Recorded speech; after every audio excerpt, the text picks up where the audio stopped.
Jonathan Hale stood on the ridge overlooking the Shenandoah Valley. Mist curled around the hills like silent fingers, and the distant river murmured secrets of life beyond the trees. In his satchel lay a folded message, its importance pressing against him heavier than the pack on his back. His heart raced, not with the beauty of the valley, but with the weight of responsibility. Hale, you have speed and discretion. Not many can carry the lifeblood of this campaign in their hands. Don't fail. The captain's words rang in his ears. Jonathan had no armor but his courage. Every step into the forest felt like threading a needle between survival and doom. The forest was alive with whispers. Leaves rustled, birds called, and somewhere a squirrel darted through the underbrush. Every sound made Jonathan flinch. He pressed forward, ears straining for threats. Thoughts of home crept in, the small farm near Lynchburg, the smell of bread baking, his mother's voice. "Bring yourself back, Jonathan. Bring yourself back." A twig snapped behind him. He froze. Out of the shadows, a patrol emerged.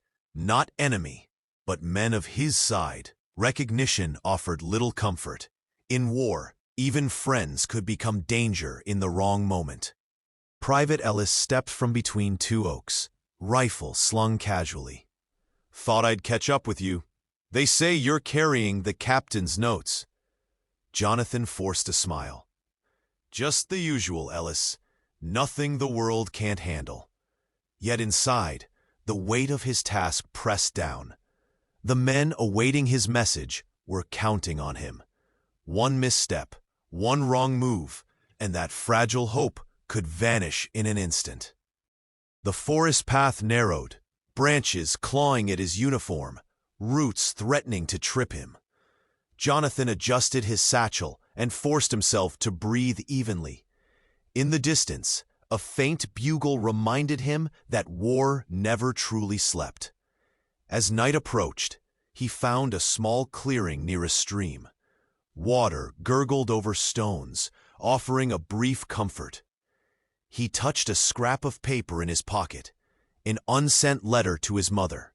"Dear Mother, I am safe, I think." He shoved it back. There was no room for hesitation tonight. Darkness fell. The forest transformed. Every sound, a hoot, a snap, became a potential threat. Jonathan followed the faint glow of moonlight through the pines. The path wound dangerously, steep and uneven. Suddenly a figure appeared. Another courier? Enemy scout? Jonathan froze. The man stepped into the moonlight, an elderly traveler, eyes sharp despite his age. "You must be the boy carrying the orders," the man rasped. "Follow me. There's a safer way through the ridge." Jonathan hesitated, trust a rare currency in this war-torn land. Yet fatigue and danger made him nod. He fell into step behind the stranger, the forest closing in around them. Every shadow questioned him. Every rustle warned him. The valley seemed to hold its breath. Jonathan followed the old man down a narrow, rocky path. The trees pressed close, their branches scratching at his uniform like warning fingers. Each step was careful, measured, yet his heart raced with anticipation. "Why are you helping me?" Jonathan whispered, glancing at the stranger. The old man's eyes met his, unwavering. "Some paths are too dangerous alone. Even a boy carrying a message can shift the fate of men. Keep your eyes open. Listen." The weight of those words settled on Jonathan like the cool mist clinging to the rocks. Every rustle, every distant crack of a branch could hide an enemy patrol. He realized survival demanded more than courage. It demanded vigilance, trust, and intuition. The forest seemed almost serene. Too serene. Jonathan's instincts screamed. Then it happened. The sharp crack of a rifle. The hiss of a bullet through the trees. "Down!" the old man shouted, shoving Jonathan into the underbrush. Leaves and dirt covered him, heart hammering in his ears. Time stretched, Every breath felt like betrayal. The assailants passed. Jonathan dared a glance. They were part of a raiding party. Soldiers bent on intercepting messages, disrupting communications. His message could have been lost forever, if not for the stranger's timely warning. Once the threat passed, they stopped by a small creek to catch their breath. Jonathan's hands trembled. He had a choice: continue alone, risking everything, or trust the stranger further. I should keep going alone," Jonathan stammered. "The captain expects me to be discreet." The old man shook his head. "Discretion is not bravery without wisdom. Some risks are not worth dying for. Think not just of the message, but of yourself, and of those you leave behind." Jonathan swallowed hard. The forest seemed to close in, shadows bending toward him. His thoughts drifted home again, to family, to the farm, to safety. But he knew that safety had no place here. Not yet. Night deepened. Jonathan pulled out his unsent letter to his mother, now scribbling a few words in the moonlight by the creek. "I am still alive. I am still running. But the forest watches every step." The old man remained silent, keeping watch, alert to any sound. Jonathan's hands shook as he folded the letter back into his pocket. He realized that letters, messages, even small acts of communication could carry courage as powerful as a rifle, a sword, or a mounted charge. In that quiet moment, under the silver glow of the moon, Jonathan felt the loneliness of a messenger's life, yet also the significance of his role. One message, one choice, could ripple through the valley like the river flowing endlessly below.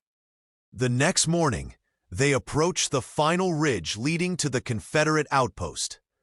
Jonathan's legs ached, his body bruised from roots and rocks, but adrenaline sharpened his senses. From the shadows, he spotted movement, a small patrol on the trail ahead. The old man gestured, signaling a narrow detour along the cliffside. Jonathan followed, silent, heart thundering. Every step was a test of balance, every breath a gamble.